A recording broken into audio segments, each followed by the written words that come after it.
The massive space station Nexus Prime hung like a glittering jewel against the backdrop of swirling nebula clouds. Commander Ethan Mason stood at the viewport of the United Earth Alliance ship Horizon, taking in the sight of humanity's first contact with the Galactic Council. After centuries of looking up at the stars and wondering if they were alone, humans had finally developed faster-than-light travel and joined the interstellar community. Today was supposed to be their formal introduction. Quite a sight, isn't it? Science Officer Lisa Clark joined him at the viewport. Her normally calm face showed a hint of excitement. "I never thought I'd see anything like this in my lifetime," Ethan replied. "Hard to believe just 15 years ago we were still confined to our solar system?" Lisa nodded. "And now we're about to meet representatives from 7 different alien civilizations who've been running things out here for thousands of years," the CUM system chimed.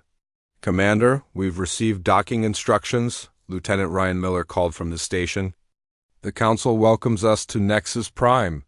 Ethan straightened his uniform. "Alert the diplomatic team, it's showtime." Cultural Liaison Dwayne Phillips hurried onto the bridge, adjusting his formal attire. "Remember, Commander, the Council species have strict protocols. We need to make a good first impression." "Don't worry, Phillips, we've practiced the greetings for months." Ethan smiled, but his stomach tightened.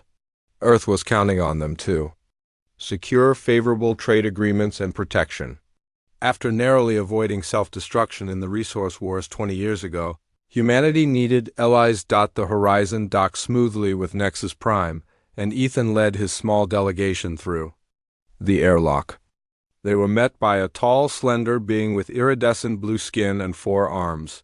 "I am Alar, assistant to the Council." "Welcome to Nexus Prime." The alien's voice was melodic, produced by some organ other than a throat. "Please follow me to the reception chamber." They walked through corridors filled with species of all shapes and sizes. Some moved on tentacles, others floated above the ground. The air smelled of unfamiliar spices and chemicals. "Stay close," Ethan murmured to his team. "And remember, we're representing all of Earth." The reception chamber was a vast hall with a transparent ceiling showing the stars above. Representatives from the 7 council species stood in a semicircle, watching the humans enter. Ilar announced each alien dignitary, and Ethan struggled to remember their complicated titles and pronunciations. The Aloran ambassador, a being that seemed made of living crystal, stepped forward first.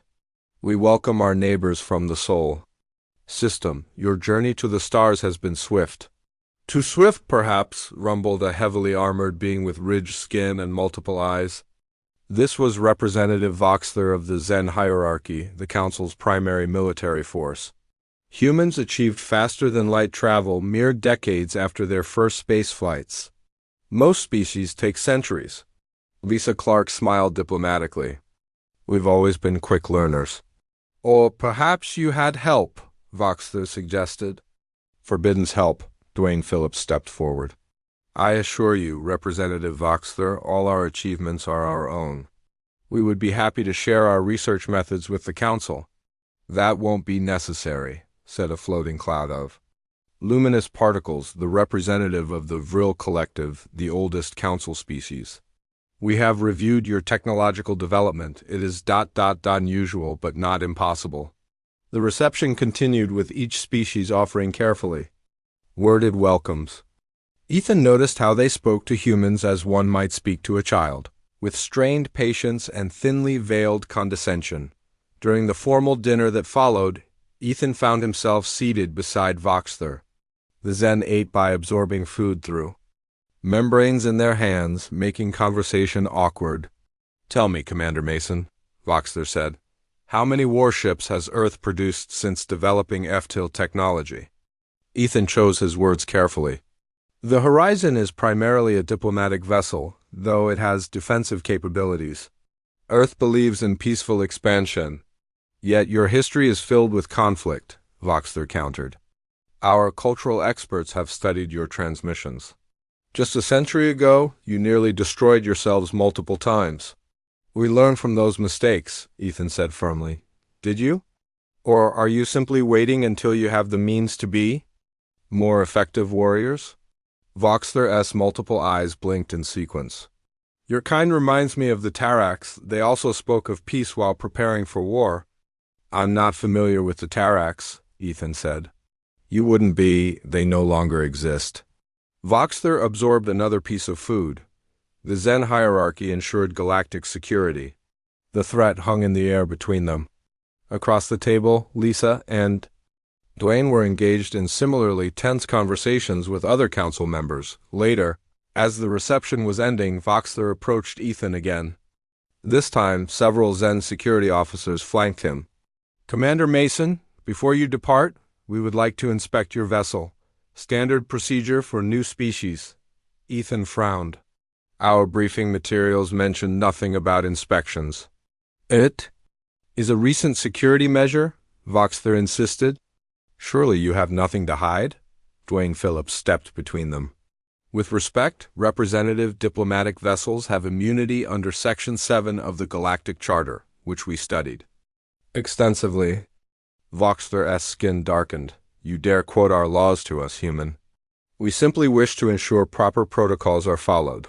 Dwayne replied. One of the Zen security officers moved forward, a device in hand.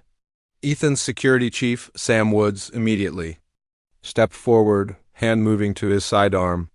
Stand down, Woods, Ethan ordered, but it was too late. The Zen security team drew their weapons.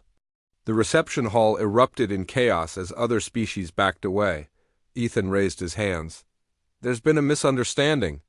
We mean no harm. The Vril representative floated between the two groups, particles swirling faster. Enough, this display confirms our concerns.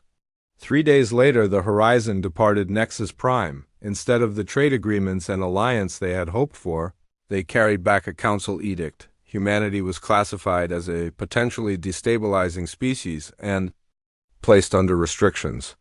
No expansion beyond their solar system and a few nearby stars. Limited trade, no military development. Constant monitoring. Admiral Karen Walsh listened to Ethan's report in her office on Earth's orbital headquarters.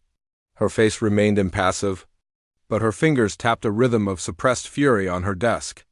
So they've quarantined us, she said when he finished. That's the practical effect, yes. They claim it's for our own protection while we mature as a species. Admiral Walsh stood and gazed out at Earth below. Did they seem united in this decision? No, Lisa Clark answered. The Alorans and the Vril seemed more curious than hostile. But the Zen clearly see us as a threat. Or competition, Dwayne Phillips added.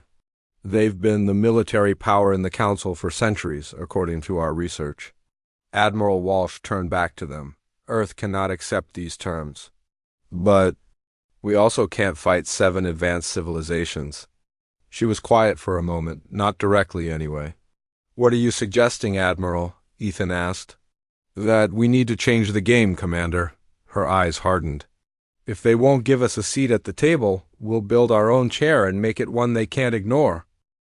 The colony on Proxima Centauri B was humanity's pride, a testament to their determination despite the Council's restrictions. Thousands of settlers had built a thriving community on the rocky world, transforming its harsh landscape with terraforming technology. Governor Maria Jones looked out from the colony's command center at the rust-colored hills and the new lake that glittered in the red light of Proxima Centauri. 5 years of hard work had made this place home. Her moment of peace was shattered. By alarms, the colony's sensor operator, Alan Porter, called out with panic in his voice, "Governor!" Multiple ships just appeared in orbit. They're not responding to hails. Maria rushed to the main display. Show me. The screen revealed 7 warships with the distinctive angular design of the Zen hierarchy. They were deploying smaller craft toward the surface. How did they get past our early warning system? Maria demanded. They must have used some kind of stealth technology, Alan replied. They're jamming our communications. We can't call Earth. Maria's mind raced. The colony had minimal defenses, just enough to handle space debris and the occasional dangerous wildlife. They were no match for a Zen battle fleet. Sound the evacuation alarm, she ordered. Get everyone to the emergency shelters. As the Alarm echoed across the colony. Maria activated the emergency beacon, a device Admiral Walsh had insisted every colony install. It would send a compressed burst transmission through a hidden quantum channel that the Council didn't know humans possessed. "This is Governor Maria Jones of Proxima Centauri Colony. We are under attack by Zen forces, civilians at risk. Requesting immediate assistance."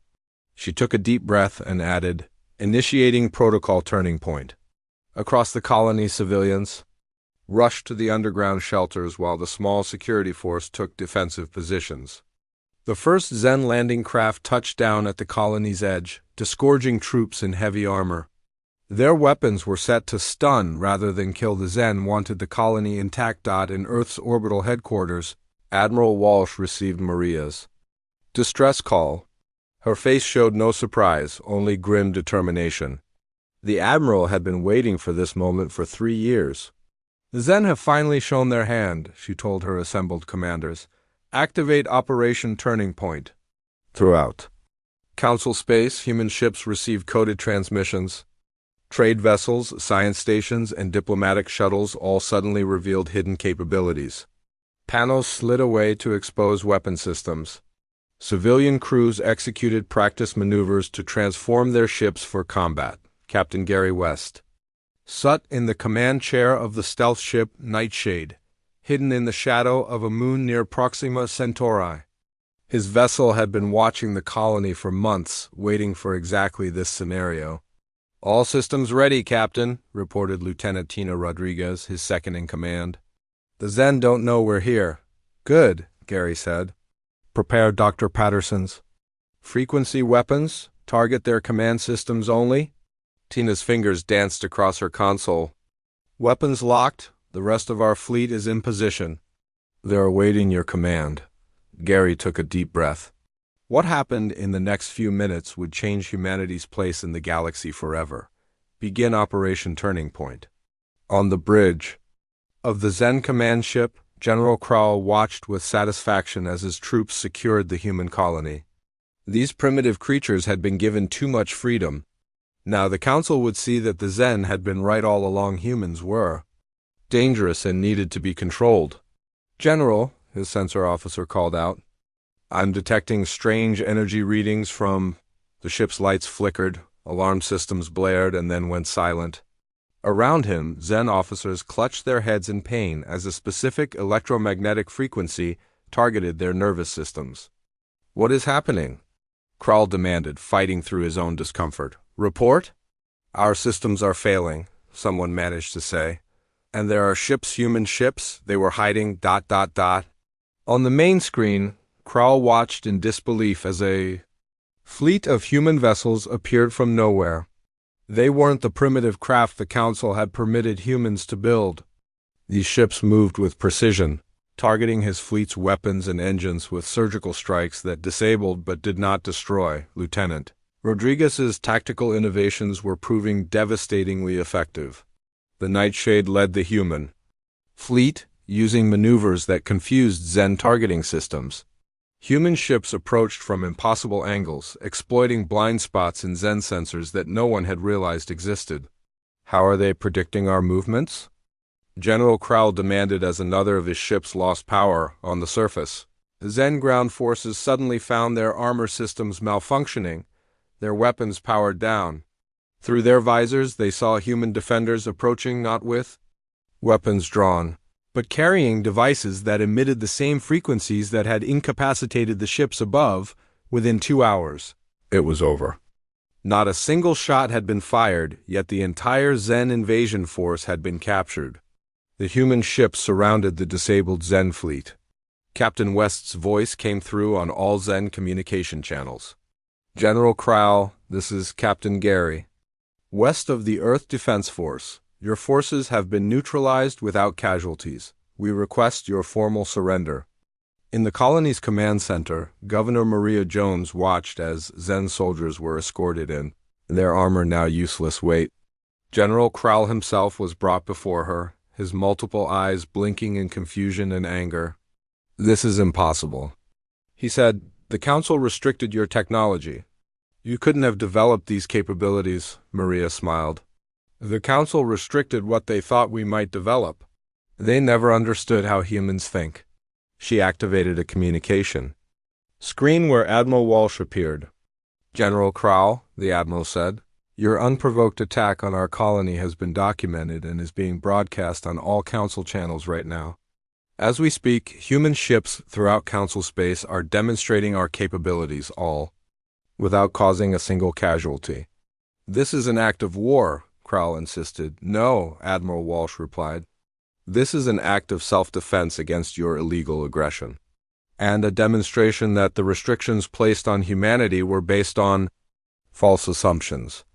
In council chambers across the galaxy, representatives watched in shock as footage showed human ships neutralizing Zen forces. Most surprising to them was not just the technology but the restraint. Humans had the capability to destroy their attackers but chose not to. On the Aloran homeworld, their High Council gathered in emergency session. The eldest spoke first. The humans have shown unexpected wisdom alongside their ingenuity. Perhaps we have misjudged them. Even the Vril collective, oldest of the council species, stirred with interest.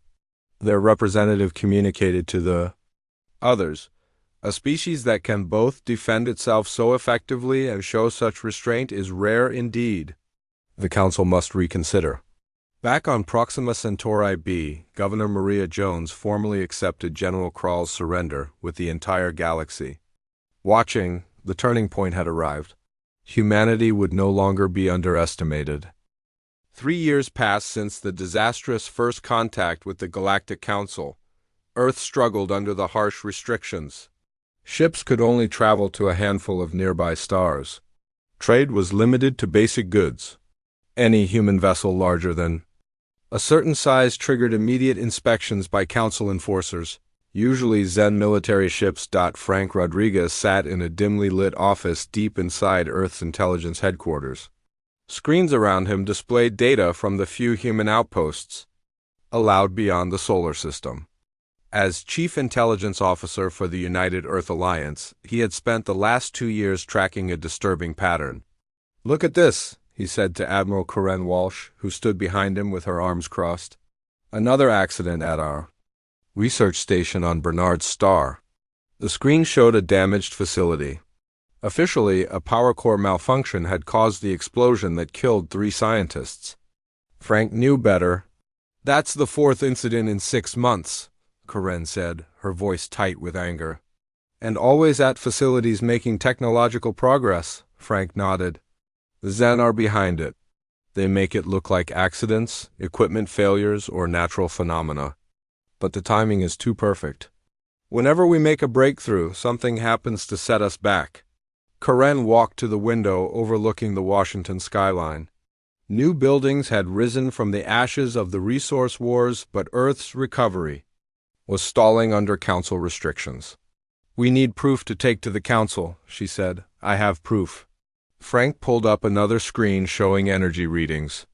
We've been planting hidden sensors. This shows Zen energy signatures at Bernard's star just before the accident. They're using some kind of stealth technology, but it leaves traces our scientists can detect. Corinne's eyes narrowed. Will the Council accept this evidence? I doubt it. The Zen have too much influence, but we have to try. 2 weeks later, Frank stood before the Galactic Council on Nexus Prime. The vast chamber made him feel small, but he spoke with confidence as he presented his evidence. These energy signatures match known Zen technology. They were present at 4 separate incidents where human facilities suffered accidents. Representative Voxler of the Zen hierarchy rose from his seat, towering over Frank. These readings could be anything. Perhaps human technology malfunctioning, or perhaps fabrications. Your species is known for deception? The Aloran representative, a crystalline being named Shiral, spoke next. While concerning these readings, do not conclusively prove Zen involvement. We suggest a joint investigation. We reject this suggestion, Voxler interrupted. The Zen hierarchy will not be subjected to baseless accusations from a primitive species that barely understands interstellar travel.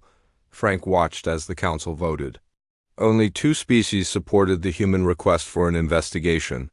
5 voted against it. The motion failed. As Frank returned to Earth with the bad news, Dr. Olivia Patterson worked late in her lab at the Xenobiology Research Institute. Earth's best xenobiologist, she had spent years studying the physiology of council species from the limited samples available. Her assistant, Jake Miller, brought her another cup of coffee. "You've been staring at those cell cultures for 15 hours straight, Dr. Patterson," Olivia rubbed her tired eyes. "I'm close to something, Jake. These Zen tissue samples show an unusual reaction to certain electromagnetic frequencies. And, look at the Vril samples, similar sensitivity, but at different wavelengths." Jake peered at the microscope. "What does it mean?" "It means most council species share a vulnerability that humans don't have." She straightened up. "They're nervous systems evolved under different stars with different radiation patterns. They're sensitive to frequencies that don't affect us at all." Jake's eyes widened. "Could this be used as a weapon?" "Not a lethal one, but possibly as a non-lethal defense system." Olivia saved her data to a secure drive. "I need to speak with Admiral Walsh immediately." While Olivia made her discovery, Captain Gary West guided the experimental ship Nightshade through the darkness between stars. The vessel was humanity's secret project, a ship with advanced stealth capabilities that could evade Council detection. "Sensors show all clear, Captain," reported Lieutenant Tina Rodriguez from her station. "The Zen patrol passed within 500 kilometers and didn't detect us." Gary allowed himself a small smile. "Excellent. Record all sensor data and prepare to jump to the next observation point." The Nightshade's mission was simple but dangerous: map Zen military movements and capabilities without being detected. For 6 months, they had been gathering intelligence on Council forces, particularly the Zen. Tina had proven invaluable during these missions. A tactical genius, she studied Zen patrol patterns and developed maneuvers to exploit blind spots in their sensor systems. "I've been analyzing their targeting algorithms," she told Gary during their debriefing. "They rely heavily on predictive software based on how their own ships move. But human pilots don't think like Zen pilots. If we use unconventional approaches, like flying directly toward a threat instead of a way their targeting systems struggle to compensate." Gary nodded. "Document everything. If we ever need to defend ourselves, your insights could make the difference." Back on Earth, Admiral Walsh convened a secret committee in an underground facility. Present were Frank Rodriguez, Dr. Olivia Patterson, and representatives from Earth's manufacturing and engineering sectors. "The Council has failed us," Karen began. "The Zen continue their shadow war against our outposts, and the other species either don't believe us or don't care enough to help." She activated a holographic display showing ships under construction in orbital facilities. These appeared to be standard trade vessels compliant with Council restrictions, but they contain hidden compartments and systems that can be activated when needed. Dr. Patterson presented her findings on Council species' vulnerability to specific electromagnetic frequencies. "We can develop systems that temporarily incapacitate without causing permanent harm." Frank Rodriguez added intelligence from Captain West's missions. "The Zen believe their military superiority is absolute. They've grown complacent. Lieutenant Rodriguez has identified exploitable weaknesses in their tactics and technology." Admiral Walsh looked at each person in the room. "Earth cannot accept being treated as a second-class civilization. But we also can't win a direct war against 7 advanced species. So we'll prepare in secret, building our shadow fleet, and we'll wait for the right moment." An engineer raised his hand. "What moment are we waiting for?" Karen's expression hardened. "The Zen are becoming more aggressive. Eventually, they'll make a mistake, something too obvious for even the Council to ignore. When that happens, we'll be ready." In deep space, the Nightshade continued its mission, collecting the intelligence that would one day help humanity change its destiny. And in her lab, Dr. Patterson refined her frequency weapon, testing it to ensure it would incapacitate without killing. Humanity prepared in silence, knowing that their only chance would come from being underestimated by the very species that sought to keep them contained. News of the Zen defeat spread across the galaxy faster than light speed. The Galactic Council chamber on Nexus Prime erupted in chaos as representatives argued about how to respond. The massive circular room, designed to project calm authority, now buzzed with frantic conversations. Representative Voxler of the Zen hierarchy pounded his fist on the council table. His ridged skin had darkened to a deep purple with rage. "This human aggression cannot stand," he shouted.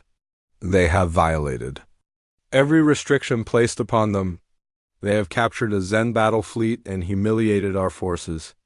The Council must authorize immediate military action."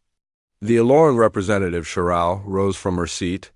Her crystalline form caught the light, sending rainbow patterns across the chamber walls. "Let us be clear about what actually happened," she said in a calm voice. "The Zen attacked a peaceful human colony without Council approval.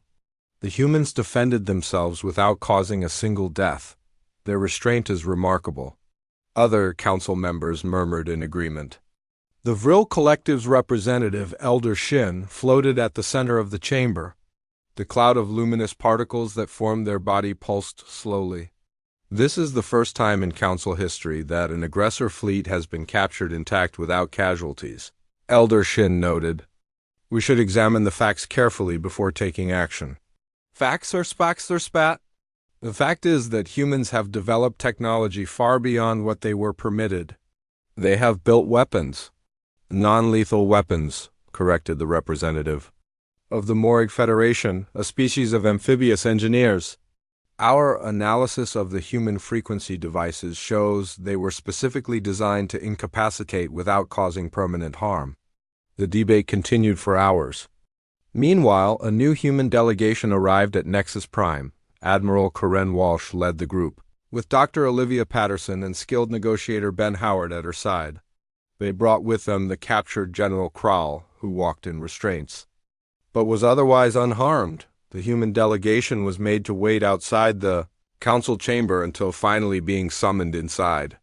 As they entered, Admiral Walsh noticed how different the reception was from Commander Mason's first visit. The council members watched them with a mixture of fear, respect, and confusion. "Humans of Earth," the council speaker began, "you stand accused of violating the technology restrictions placed upon your species. How do you respond?" Ben Howard stepped forward. He was chosen for this role because of his calm demeanor and quick thinking. "Esteemed council members," he began, "we reject these accusations. Earth has been subjected to a systematic campaign of sabotage and aggression by the Zen hierarchy for the past 3 years. When we brought evidence to this very council, our concerns were dismissed." He gestured to General Kral. "The General's attack on our Proxima Centauri colony was unprovoked and illegal under Council law. We invite you to question him yourselves." "General," Kral was brought forward.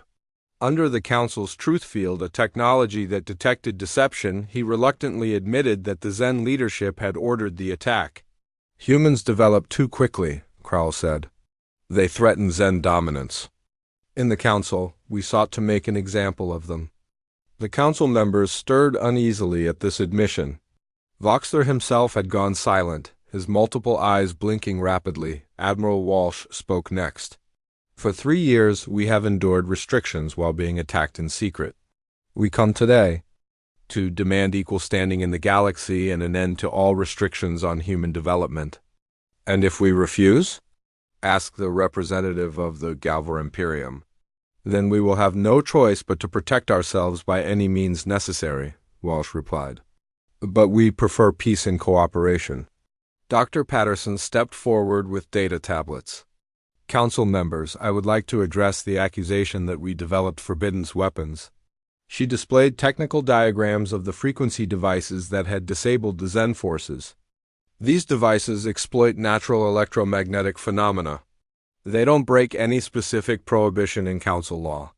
In fact," she added with a slight smile, "we carefully studied every restriction placed upon us and found that none of them actually prevented what we did." The Morag representative examined the diagrams with interest. "She's right. They found loopholes in every restriction we placed on them. Quite ingenious." "Loopholes!" Voxler shouted. "They built a shadow fleet. We built ships that appeared to comply with your restrictions, Ben Howard corrected. Just as your ships appeared to be on peaceful missions when they sabotaged our research stations. The chamber fell silent as the council members processed this information. Finally, Elder Shin of the Vril Collective moved to the center of the room. The ancient species rarely spoke during council sessions, but when they did, everyone listened. In my 7,000 years serving on this council, Elder Shin began, I have seen many species rise and fall. Some through violence, others through stagnation. The humans have demonstrated something rare, the ability to defend themselves decisively while showing mercy to their attackers. The luminous particles of Elder Zin's body formed complex patterns as they continued. I propose that humanity be granted provisional council membership with the same rights as other species. The restrictions will be lifted and Earth will gain 1 seat on the council. Voxler rose in protest. This is unprecedented. No species has ever moved from restricted status directly to membership. Perhaps that is our failing, Elder Shin replied. We vote now. To the surprise of many, 6 of the 7 council species voted in favor of human membership. Only the Zen opposed it. The motion passed. As the session ended, Voxler approached Admiral Walsh. This isn't over, human. The Zen hierarchy will not forget this humiliation. We may withdraw from the council entirely. That would be unfortunate, Walsh replied calmly. We would prefer to work with the Zen, not against them. After the Zen delegation stormed out, Elder Shin requested a private meeting with Admiral Walsh in a small chamber away from the main council hall. The ancient beings' particles swirled around her. You handled that well, Admiral, Elder Shin said. But there is more you should know. I'm listening, Walsh replied. The Vril have been observing humanity closely since your first radio signals reached us centuries ago. The restrictions placed upon you weren't merely about fear of your aggressive tendencies. What were they about then? Walsh asked. A test, Elder Shin explained. Not of your obedience, but of your ingenuity and restraint. The galaxy faces threats older and more dangerous than any single species. We needed to know what humans would do when cornered, whether you would lash out destructively or find a better way. Walsh considered this. And did we pass your test? With distinction, Elder Shin replied.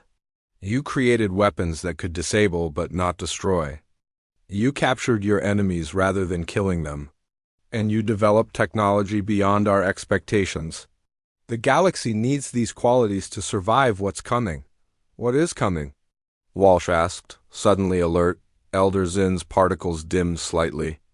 That, Admiral, is a conversation for another day. But I suggest you continue your preparations. Humanity's turning point may be just the beginning. 1 year after the events at Proxima Centauri, Earth had transformed its position in galactic affairs. The former Shadow Fleet now patrolled human space openly, their ships proudly displaying the United Earth Alliance emblem. The restrictions once placed on humanity had become a distant memory. Captain Gary West stood on the bridge of the Defiance, Earth's first official defense carrier. The massive vessel represented everything the Council had once forbidden humans to build. Now, it served as the flagship of humanity's defense force. Status report, Gary called to his bridge crew. All systems normal, Captain, replied his first officer, Commander Alex Foster.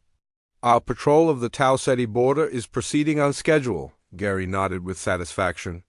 The Zen hierarchy had withdrawn many of their forces from this sector. After their humiliation at Proxima Centauri, they had become increasingly isolated as other species sought alliances with humans instead. Message coming in from Earth Command, announced the communications officer. Admiral Walsh requests a status update on the joint training exercises. Tell her the Aloran ships are adapting well to our tactics, Gary replied.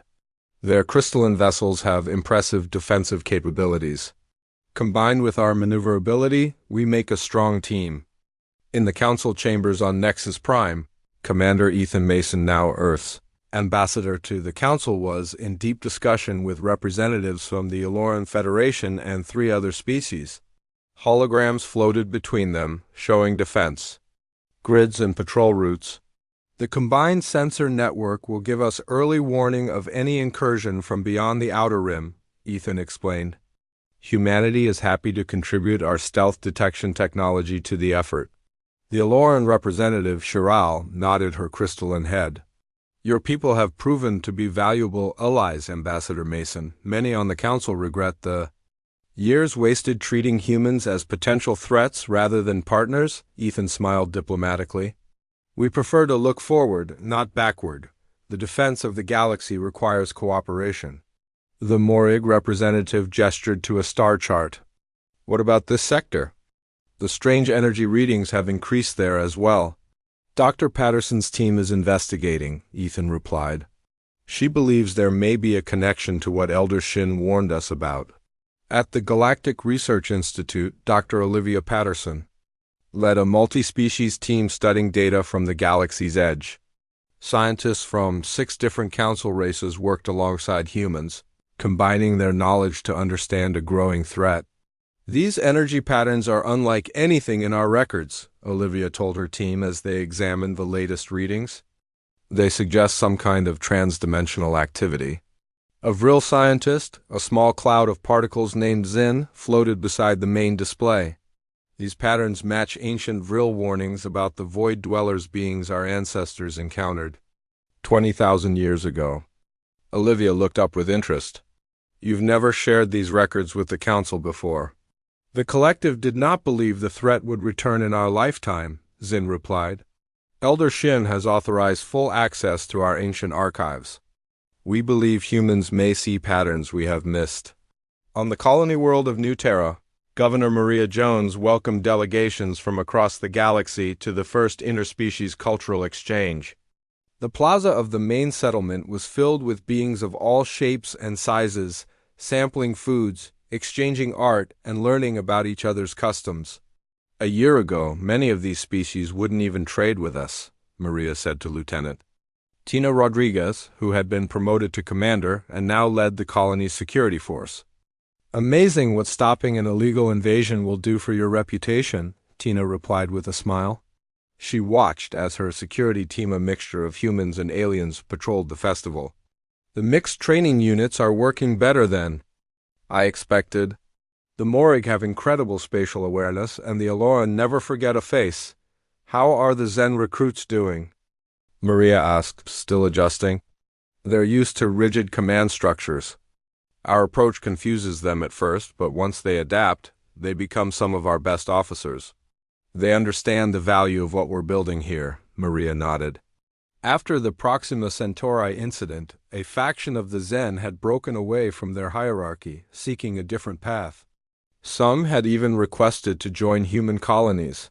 Impressed by Earth's ability to defend itself without bloodshed. At Earth's orbital headquarters, Admiral Karen Walsh was reviewing fleet deployment plans when an urgent message arrived. It came from a Vril scout ship patrolling the galaxy's edge. The message was brief. They have awakened. Prepare your people. Karen immediately called an emergency meeting with Earth's leadership and sent urgent communications to Commander Mason at the Council. Within hours, the message had spread throughout human space and to their allies among the council races. In the council chamber, a special emergency session convened. Representatives from all species gathered, including the Zen, who had maintained their council membership despite tensions with Earth. Elder Shin addressed the assembly, their particle form pulsing with urgency. Long ago, the Vril encountered beings from beyond our reality, entities we called the Void Dwellers. They seek to convert our space to match their own dimension. We drove them back, but at great cost. Now they return. The chamber filled with concerned murmurs. The Zen representative spoke up. Why are we only hearing of this threat now? We believed they would not return for millennia, Elder Shin replied. We were wrong. The signs have been growing for decades, but we failed to recognize them until recently, when human scientists helped us see the pattern. All eyes turned to Commander Mason and the human delegation. How do we defend against such beings? Asked the Galvor representative. Elder Zin's particles swirled toward the humans. The Void Dwellers think in patterns alien to most council species, but humans think differently. They find solutions where we see none. They turn restrictions into opportunities. Their minds work in ways that may help us all survive. The council chambers grew quiet as the representatives considered this. Species that had once looked down on humanity now regarded them with a mixture of fear and respect on the bridge of the Defiance. Captain Gary West received new orders from Admiral Walsh. His ship would lead a mixed-species fleet to the galaxy's edge to establish the first line of defense. As Gary prepared his crew, he reflected on how quickly things had changed. 3 years of secret preparation had positioned humanity for this moment, not just to take their place among the stars, but to help save them. In her lab, Dr. Patterson studied the ancient Vril records of the Void Dwellers. She began to see patterns that even the Vril had missed, weaknesses that could be exploited on New Terra. Commander Rodriguez trained mixed-species combat teams in human tactical innovations that would soon be needed against an enemy unlike any the galaxy had faced before. And on Earth, Admiral Walsh addressed the global leadership. The turning point we engineered was never just about our standing in the galaxy, she told them. It was about preparing humanity for a greater purpose. The council species have knowledge and technology beyond our own, but we have something they need even more: our unique way of thinking, our adaptability, and our determination. As news spread across human worlds, people looked to the stars with new understanding. The restrictions that had once seemed like punishment had become the very challenge that forged humanity into something the galaxy needed desperately: a species that could face the darkness between stars and find a way forward. The turning point had come. Humanity stood ready, feared for their ingenuity and revered for their vision. The true test was just beginning.